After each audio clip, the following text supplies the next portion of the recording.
Shalom, saudara-saudari terkasih dalam Kristus. Senang sekali bisa kembali menyapa Anda semua dalam program Renungan Harian kita. Hari ini kita akan merenungkan sebuah perikop yang sangat fundamental, yang menjadi dasar bagi kehidupan iman kita. Perikop ini diambil dari Injil Matius pasal 7 ayat 21 dan dilanjutkan dengan ayat 24 sampai ke 27.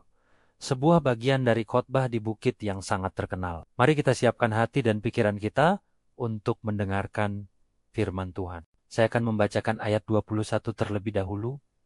Bukan setiap orang yang berseru kepadaku, Tuhan, Tuhan, akan masuk ke dalam kerajaan sorga, melainkan dia yang melakukan kehendak Bapakku yang di sorga. Lalu kita lanjutkan ke ayat 24 sampai 27. Setiap orang yang mendengar perkaitanku ini dan melakukannya, ia sama dengan orang yang bijaksana, yang mendirikan rumahnya di atas batu. Kemudian turunlah hujan dan datanglah banjir. Lalu angin melanda rumah itu. Tetapi rumah itu tidak rubuh sebab didirikan di atas batu. Tetapi setiap orang yang mendengar perkataanku ini dan tidak melakukannya, ia sama dengan orang yang bodoh, yang mendirikan rumahnya di atas pasir. Kemudian turunlah hujan dan datanglah banjir, lalu angin melanda rumah itu, sehingga rubuhlah rumah itu dan hebatlah kerusakannya. Saudara-saudari, perikop ini dibuka dengan sebuah pernyataan yang cukup mengejutkan dari Yesus.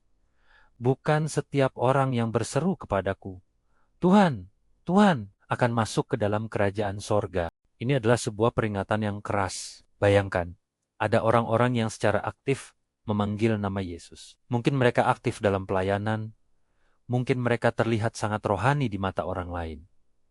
Mereka menyebut Yesus sebagai Tuhan, tapi Yesus berkata, itu saja tidak cukup. Pengakuan verbal, betapapun seringnya diucapkan, tidak menjadi tiket otomatis untuk masuk ke surga. Lalu apa yang menjadi penentunya? Yesus melanjutkannya dengan sangat jelas. Melainkan dia yang melakukan kehendak Bapakku yang di sorga. Inilah kuncinya. Iman kita bukanlah sekadar pengakuan di bibir, melainkan sebuah tindakan nyata dalam kehidupan sehari-hari. Iman yang sejati adalah iman yang transformatif, iman yang mengubah cara kita hidup, iman yang mendorong kita untuk taat dan melakukan apa yang Bapa kehendaki. Jadi, pertanyaan refleksi pertama untuk kita hari ini adalah, apakah hidup saya sudah mencerminkan kehendak Bapa, atau apakah iman saya hanya sebatas ucapan di mulut saja? Selanjutnya, Yesus memberikan sebuah perumpamaan yang sangat indah dan mudah dipahami, yaitu perumpamaan tentang dua orang pembangun rumah. Keduanya mendengar perkataan yang sama. Perhatikan, pesannya sama, firman yang didengar sama. Yang membedakan mereka bukanlah apa yang mereka dengar, tetapi apa yang mereka lakukan setelah mendengar. Disinilah letak perbedaan antara orang yang bijaksana dan orang yang bodoh menurut standar Yesus. Orang yang bijaksana mendengar perkataan Yesus dan melakukannya. Yesus menyamakannya dengan orang yang membangun rumah di atas batu. Batu melambangkan fondasi yang kokoh, kuat, dan tidak tergoyahkan. Dalam konteks ini, batu itu adalah firman Tuhan itu sendiri yang menjadi dasar kehidupan kita. Membangun di atas batu berarti menjadikan ajaran Yesus sebagai fondasi utama dalam setiap aspek hidup kita. Dalam keluarga, pekerjaan, hubungan sosial, dan keputusan-keputusan yang kita ambil. Ini mungkin proses yang lebih sulit, menggali tanah untuk menemukan batu karang yang kokoh, membutuhkan kerja keras, waktu, dan usaha. Demikian pula, membangun hidup di atas firman Tuhan membutuhkan disiplin, komitmen, dan kadang pengorbanan. Lalu, apa yang terjadi? Datanglah badai. Hujan, banjir, dan angin melanda rumah itu. Penting untuk kita sadari, Yesus tidak pernah menjanjikan bahwa orang yang membangun di atas batu akan bebas dari badai. Badai kehidupan masalah, tantangan, penderitaan, kekecewaan akan datang kepada semua orang, baik yang bijaksana maupun yang bodoh. Iman kepada Kristus tidak membuat kita kebal dari masalah. Namun, perbedaannya ada pada hasilnya. Rumah yang dibangun di atas batu itu tidak rubuh. Mengapa? Karena fondasinya kuat ketika hidup kita berakar kuat dalam firman Tuhan dan ketaatan kepadanya. Seberat apapun badai yang menerpa, kita akan memiliki kekuatan untuk bertahan. Iman kita tidak akan goyah, pengharapan kita tidak akan padam, karena kita berdiri di atas kebenaran yang abadi. Sekarang mari kita lihat orang yang kedua, orang yang bodoh. Apa yang membuatnya bodoh? Dia juga mendengar perkataan yang sama, tetapi dia memilih untuk tidak melakukannya. Dia mendengar khotbah yang sama, membaca Alkitab yang sama, mungkin bahkan mengangguk-angguk setuju. Tapi setelah itu, tidak ada tindakan nyata. Tidak ada perubahan dalam hidupnya. Yesus menyamakannya dengan orang yang membangun rumah di atas pasir. Pasir adalah fondasi yang mudah, cepat, dan tidak memerlukan banyak usaha.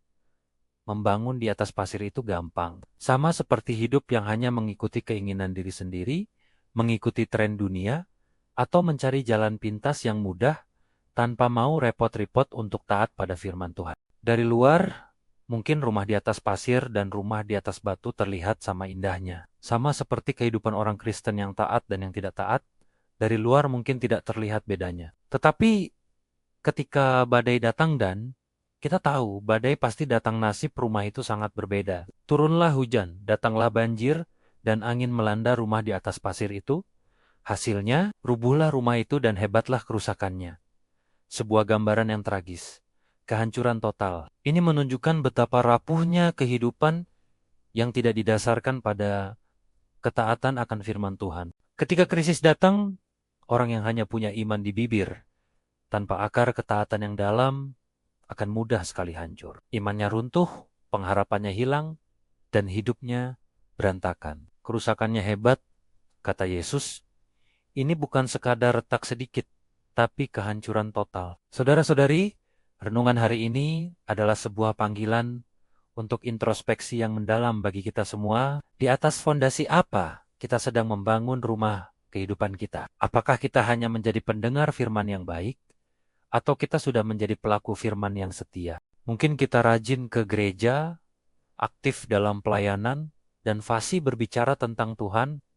Itu semua baik. Tetapi pertanyaan yang lebih dalam adalah, apakah kita melakukan kehendak Bapa? Apakah ajaran Yesus benar-benar menjadi penuntun dalam setiap keputusan dan tindakan kita? Membangun di atas batu karang berarti kita tidak hanya tahu bahwa kita harus mengasihi, tetapi kita benar-benar berusaha mengasihi orang yang sulit dikasihi. Kita tidak hanya tahu bahwa kita harus mengampuni, tetapi kita benar-benar berjuang untuk melepaskan pengampunan bagi orang yang telah menyakiti kita. Kita tidak hanya tahu bahwa kita harus jujur, tetapi kita memilih kejujuran bahkan ketika itu merugikan kita.